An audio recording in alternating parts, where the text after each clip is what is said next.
সন্দীপ ঘোষের বিরুদ্ধে যখন এত ভুরি ভুরি অভিযোগ সামনে আসে, সেখানে আরো একটা নয়া সংযোজন যে সন্দীপের ব্যবহারে অসন্তুষ্ট তার স্কুলের সহপাঠীরাও। मेरा सफेद तुरंत खुले, भरपूर झाग दे और इसकी स्मार्ट साइंस दे स्मार्ट केयर और फ्रेशनेस।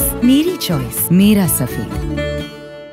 সন্দীপের বিরুদ্ধে খারাপ ব্যবহারের অভিযোগ করছেন কারা? না বনগাঁ হাই স্কুলের প্রাক্তন পড়ুয়ারা, যারা একটা সময় তার সহপাঠী ছিলেন। বনগাঁ হাই স্কুলের প্রাক্তন পড়ুয়া ছিল সন্দীপ ঘোষ এবং সন্দীপের নিন্দার স্বরূপ স্কুলের প্রাক্তনীরাই।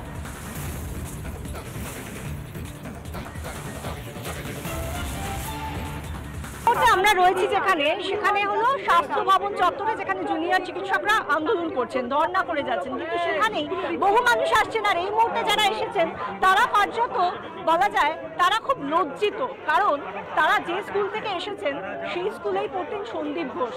আমরা একবার সন্দীপ ঘোষের যারা স্কুলের ছাত্ররা রয়েছেন তাদেরকে দেখতে পাচ্ছি, এবং তার ব্যাচমেট উনি হলেন সেখানকার, মানে ওই সন্দীপ ঘোষ যে ব্যাচে ছিলেন সেই ব্যাচেরই একজন মানুষ, তিনি সেখানকার সেই সময়কার স্টুডেন্ট। আপনার সহপাঠী সন্দীপ ঘোষ কিভাবে দেখেন? এই মুহূর্তে সহপাঠী হিসেবে সন্দীপ ঘোষ নিঃসন্দেহে ভালো ছিল, পড়াশোনায় ভালো ছিল, মোটামুটি একটু একা একা থাকতো, তার সাথেও ভালো ছিল। কিন্তু এখন আর সহপাঠী হিসেবে আমরা এটা বলতে চাই না, কারণ আমাদেরই এক বন্ধু, সে কিন্তু বলেছে আমাদের যে রবিবারে যে আমরা মিছিল করেছিলাম বিপক্ষে, যে সন্দীপ তুই বদলে গেলি, কি করে তোকে বন্ধু বলি। আমাদের এখন এটাই বক্তব্য, সন্দীপ তুই বদলে গেলি, কি করে তোকে বন্ধু বলি। পড়াশোনার বাইরেও একজনের চরিত্রগত দিক থাকে, সেই জায়গাটা একটু বলুন না। পড়াশোনার বাইরে সে একটু আবৃত্তি করতো, একটু নাটকে অংশগ্রহণ করতো, কিন্তু সেটা ব্যক্তিকেন্দ্রিক ছিল। আজকে আপনাদের অনুভূতি কি?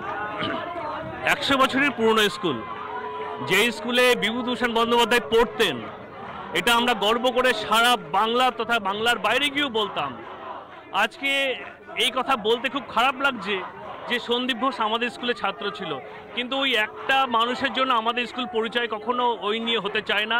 আরো অনেকের নাম জড়িয়েছে, পুলিশের বিরুদ্ধে একাধিক অভিযোগ, প্রশাসনের বিরুদ্ধে অভিযোগ। কি বলবেন? আমাদের সেটাই দাবি যে কেবল সন্দীপ ঘোষ নয়, সন্দীপ ঘোষকে যারা সাপোর্ট করেছে, এই দুর্নীতিকে লুকানোর জন্য যারা পিছনে ছিল, এবং এই অন্যায়ের যারা এখনো সমর্থন করে যাচ্ছে, তাদের সকলের শাস্তি হওয়া উচিত। এটা তো বলার কোনো অপেক্ষা রাখে না। সন্দীপ সমস্ত স্কুল জীবনে খুব ভালো রেজাল্ট করতো, বোর্ডের এক্সামিনেশনও খুব ভালো রেজাল্ট করেছে, কিন্তু কেমন মানুষ ছিল। সন্দীপ খুব ছোটোবেলার থেকেই একা একা থাকতে পছন্দ করত। ওর কোনো সোশ্যাল ফ্রেন্ডস ছিল না, ওর কোনো স্কুল ফ্রেন্ডস ছিল না। যে মানুষটার ছোটোবেলা থেকে এইটাই আপব্রিঙ্গিং স্টাইল, তার যে চারিত্রিক গঠন একটু দুর্বল থাকবে, তার যে নৈতিকতা বলে কিছু থাকবে না, এই বিষয়ে আমাদের অন্তত কোনো দ্বিধা নেই এবং কোনো শোকাহতও নই আমরা। তারা যেভাবে বলছেন যে তারা খুব লজ্জিত, একসময় তাদের স্কুল নিয়ে ডেফিনেটলি তারা গর্বিত ছিলেন, আজও আছেন, কিন্তু সন্দীপ ঘোষের নামটা জুড়ে যাওয়াতে তারা কোথাও গিয়ে লজ্জিত। ক্যামেরা রাজমের সঙ্গে শাখা, রিপাবলিক বাংলা, সব।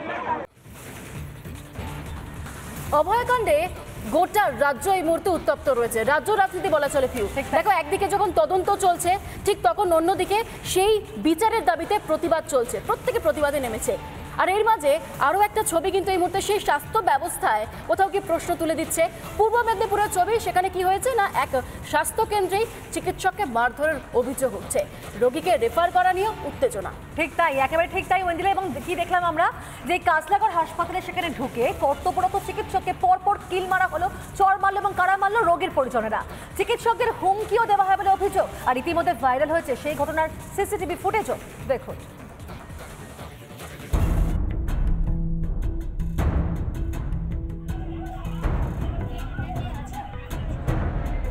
অভয়াকাণ্ডে উত্তাল রাজ্য, চিকিৎসকদের নিরাপত্তা নিশ্চিতের দাবি ডাক্তার সহ স্বাস্থ্যকর্মীদের। এরই মধ্যে কর্মরত অবস্থায় ফের আক্রান্ত হলেন চিকিৎসক। রোগীর আত্মীয়ের হাতে আক্রান্ত পূর্ব মেদিনীপুরের ভগবানপুরের প্রাথমিক স্বাস্থ্যকেন্দ্রের ডাক্তার। ইতিমধ্যে প্রকাশ্যে ঘটনার সিসিটিভি ফুটেজ। অভিযোগ, অ্যাক্সিডেন্ট পেশেন্টকে কাজলাগড় প্রাথমিক স্বাস্থ্যকেন্দ্র থেকে তমলুকে রেফার করে দেওয়ায় চড়াও হন তাঁর পরিজনেরা। হাসপাতালের মধ্যে কর্মরত চিকিৎসককে কিল, চড়, ঘুষি মারতে শুরু করেন। ঘটনায় আতঙ্কিত আক্রান্ত প্রাইমারি স্বাস্থ্যকেন্দ্রের মেডিকেল অফিসার। ফেলে মারধরও করে।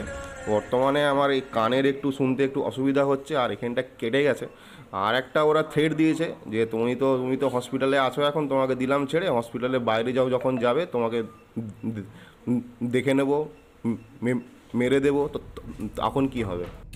চিকিৎসক আক্রান্ত হওয়ায় শাসক দলের যোগসাজশ রয়েছে বলে অভিযোগ স্থানীয় বিজেপি বিধায়কের। এইভাবে স্বাস্থ্যকেন্দ্রে ডাক্তারদের উপরে আক্রমণ সংগঠিত হচ্ছে এবং তার পেছনে এই রাজ্যের সরকার সম্পূর্ণরূপে দায়ী। রোগীর পরিবারের আত্মীয় স্বজন থেকে শুরু করে তার পরিবারের সদস্যদেরকে লেলিয়ে দেওয়া হচ্ছে। ভগবানপুর থানায় লিখিত অভিযোগ দায়ের করেছেন আক্রান্ত চিকিৎসক। অভিযুক্তদের কঠোর শাস্তির দাবি জানান তিনি। পূর্ব মেদিনীপুর থেকে বিষ্ণুব্রত পণ্ডার রিপোর্ট, রিপাবলিক বাংলা।